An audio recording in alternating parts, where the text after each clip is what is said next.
नमस्कार. मराठी रोहिणी किचन या आपल्या यूट्यूब चॅनलमध्ये मी तुमचं स्वागत करते. तर माझ्या प्रत्येक गृहिणीला स्वयंपाकघरात उपयोगी येतील अशा अत्यंत उपयुक्त व भन्नाट किचन टिप आज आपण बघणार आहोत. चला तर मग व्हिडिओला सुरुवात करूया. Tip number 1. पनीरची भाजी बनवताना त्यात थोडी शेजवान चटणी घातल्यास पनीरची भाजी खूपच चविष्ट अशी लागते. टिप आवडली असेल तर एक लाईक नक्की करा. Tip number 2. पनीर जर कडक झाले असेल तर त्याला 10 मिनिटे मिठाच्या पाण्यात ठेवा. त्यामुळे पनीर सॉफ्ट आणि स्पंजी असं होईल. अत्यंत उपयुक्त व अत्यंत खास पुढील टिप आहे. Tip number 3. गुळाची पोळी किंवा दशमी बनवताना त्यामध्ये थोडीशी वेलची पावडर घातल्यास तिला छान अशी चव येते. तर गुळाची पोळी किंवा गुळाची दशमी बनवताना तुम्ही ही टिप नक्की ट्राय करा. Tip number 4. जर लसूण साठवून ठेवायचा असेल तर 2 वेळा कडक उन्हात वाळवून त्यानंतर साठवावा. त्यामुळे लसूण जास्त दिवस टिकून राहतो. त्यामुळे आपला लसूण उन्हात कडक वाळवल्यामुळे जास्त दिवस खराब होत नाही. Tip number 5. मसाले भात बनवताना त्यात 1 चमचा दही घालावे. यामुळे मसाले भात छान आंबट तिखट अशा चवीचा होतो. तर मसाले भात बनवताना तुम्ही ही टिप नक्की फॉलो करा व टिप आवडली असेल तर एक लाईक नक्की करा. Tip number 6. भाजीची ग्रेव्ही बनवताना त्यात तेलाऐवजी तुपाचा वापर करावा. भाजीची ग्रेव्ही यामुळे खूप छान चविष्ट अशी होते.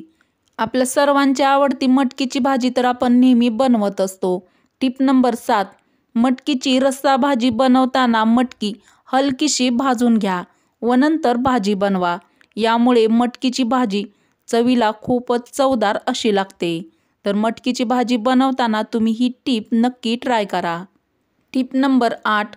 गुळाच्या ढेपमधून गूळ किसताना काटेरी चमच्याच्या मदतीने गूळ काढल्यास कमी वेळेत जास्तीत जास्त गूळ काढता येतो किंवा गूळ निघतो. तर गूळ काढताना तुम्ही ही टिप नक्की फॉलो करा. Tip number 9. चार्जिंग चालू असताना मोबाईल पाहणे धोक्याचे असते. त्यामुळे मोबाईल बघायचा असेल तर चार्जिंग काढून पाहावा.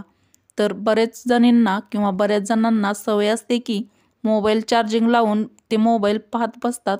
त्यांनी ही टिप नक्की फॉलो करा. Tip number 10. शेवभाजी बनवताना त्यात मॅगी मसाला टाकावा.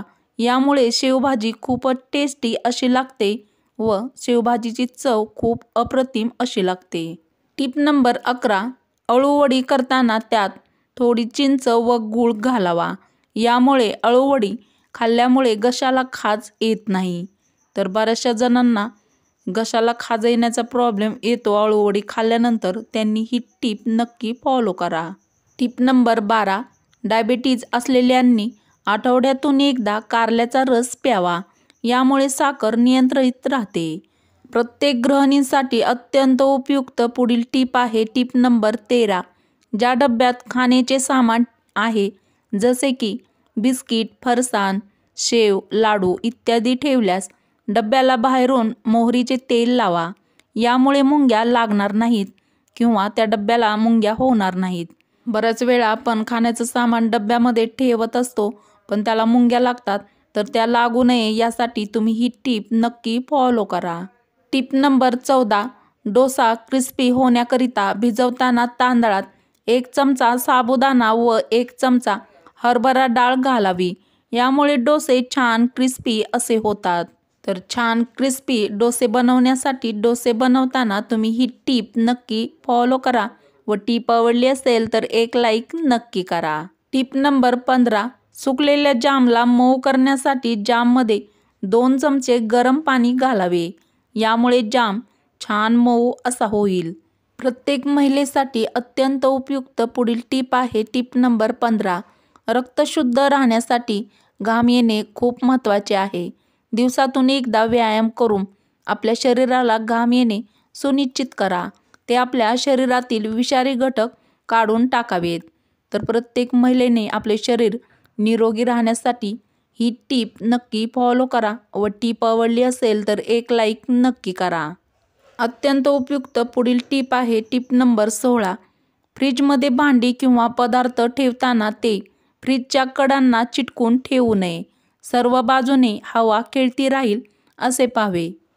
तर फ्रीजमध्ये बरेच पदार्थ आपण ठेवत असतो, तर ते ठेवताना ही टीप नक्की फॉलो करा. टीप नंबर 17. दिवसभरात थोड्या थोड्या वेळाने पाणी प्यावे. कारण आपल्या शरीरातील पेशींना पाण्याची गरज असते. तहान नसेल तरी थोडे थोडे पाणी प्यावे.